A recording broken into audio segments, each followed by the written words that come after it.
బ్రహ్మాది దేవతలందరూ భక్తి మీర సురగురు తముని వెంట తరలి నేడు నీ దివ్య రూపంబుగానగ నిలచినారు. శీఘ్రముగలేవయ్య శ్రీ శ్రీనివాస.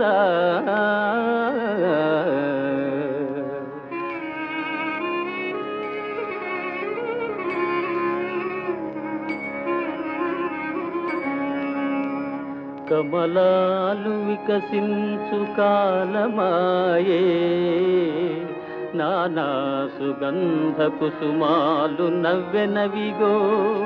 పక్షుల గుంపుల తీయని పాట వినగా వేగలేవయ్యనిదురా శ్రీ వెంకటేశ.